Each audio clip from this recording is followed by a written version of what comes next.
giving our kids a better start at a healthy life. What we now know is there's really good evidence-based strategies to deal with infant mortality. And a special recognition more than 100 years in the making.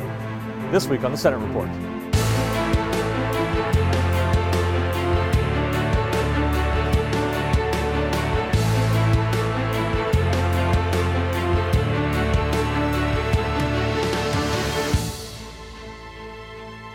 When it comes to economic indicators, Ohio continues to climb the ladder toward the top of the national rankings.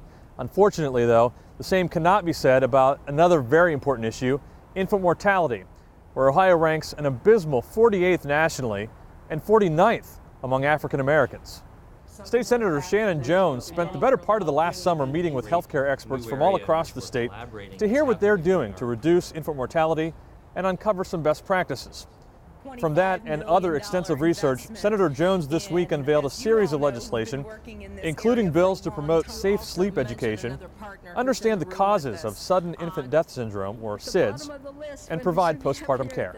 Things like safe sleep and premature births are almost largely fixed by education, but that doesn't come easy, so we have to keep up the fight to continue to educate Ohioans about safe sleep practices and the things that they can do to avoid prematurity.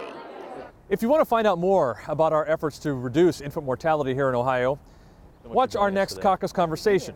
Senator Jones will be our guest and have an in-depth discussion about this issue. Here's a preview. It's not just a health care problem, it's also a social and economic problem. And so the good news is there's a lot of evidence-based practices out there that we have great data on, amazing people not only doing the research, but actually the interventions where we're seeing real results.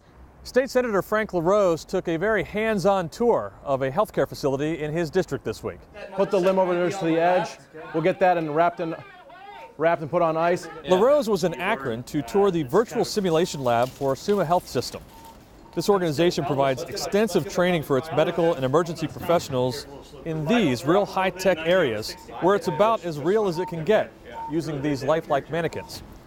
Senator LaRose put on some scrubs to find out what it's really like to participate in a level 1 trauma emergency. They do a very good job of simulating stress. Nothing is quite like the real thing, but they've got a lot of techniques that they use, such as the noise in the room, the action. They make sure that what you're seeing looks and feels real, and it's easy to really get into the moment. You know that you're doing training, but at the same time, it's as close to the real thing as you can get. These mannequins can blink, they can breathe, different heart sounds, different breath sounds. They can demonstrate different cardiac rhythms. We can make them bleed, vomit, and you can carry on a conversation with them for just something as simple as obtaining a history and a physical exam. Finally this week, it's a recognition more than 100 years in the making. Central State University, located in Wilberforce, had requested land grant status way back in 1890 when the federal government first started granting land grant status to historically black colleges and universities.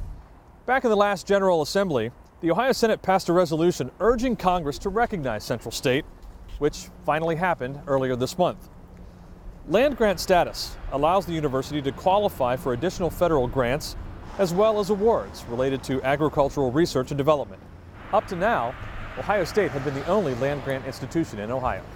We thought it was only appropriate and time for Central State to get that land grant status, particularly since the U.S. Department of Agriculture has since that time opened up a lot of grant funding and support for these colleges and universities throughout the state and throughout the country, and we wanted Central State to be a part of that. Well, that's all for this week. As always, you can keep up to date with us every day on our social media pages, Facebook, Twitter, Instagram, and YouTube. The address at Ohio Senate GOP. Or visit our website, ohiosenate.gov/Republicans. Thanks for watching.